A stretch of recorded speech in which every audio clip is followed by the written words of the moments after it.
Well, you certainly have a lot of passion for what you're doing, the processes that you guys are going through, and are willing to experiment and try what works. Have you ever had someone come on board of the team who wasn't a fit and had to kind of work to get them bought in, or is that something you were able to weed out, in the hiring process?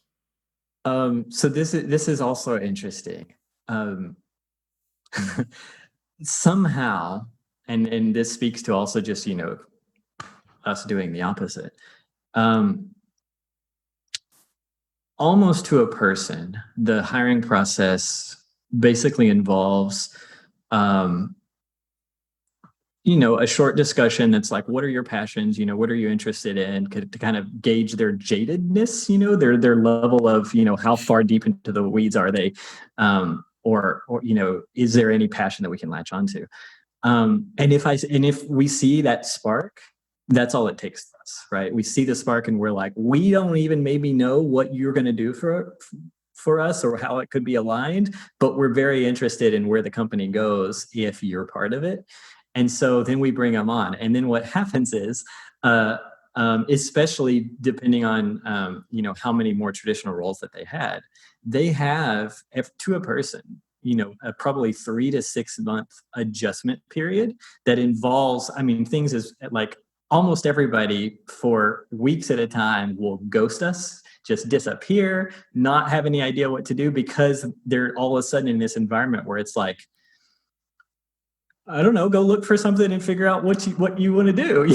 Like we'll show you our projects and see what you're interested in. And like if you're interested into something, we'll send you there. But like not being told what to do, but instead being in an environment where it's suddenly you have both this power and this responsibility, and just figuring out kind of how to work in that environment is very jarring, seemingly for a lot of people. But once that happens, and they kind of go, okay, I think I've got this figured out.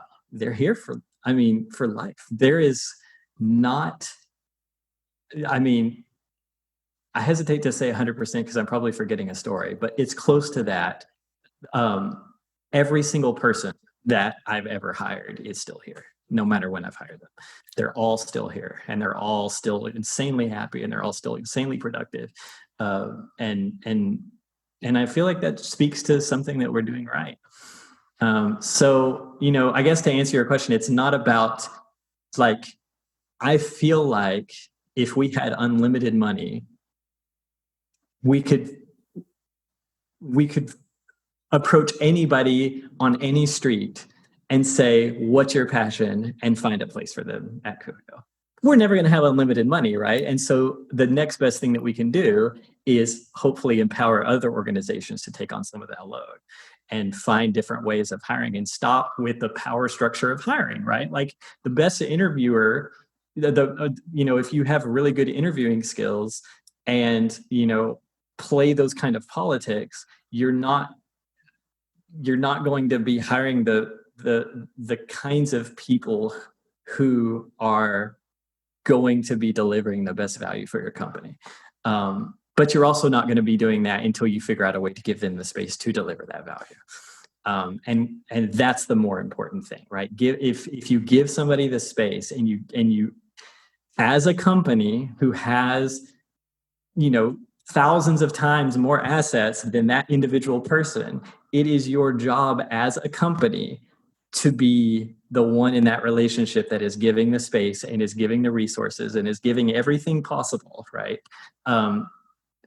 In the hopes that person will take that space and take those resources and give back, right? That's the beautiful paradox of the universe is if you just take that second hop and first give and first trust and be patient, that will always come back to you tenfold, in relation to those that are just chasing the money or just chasing the productivity and just chasing, the bottom line.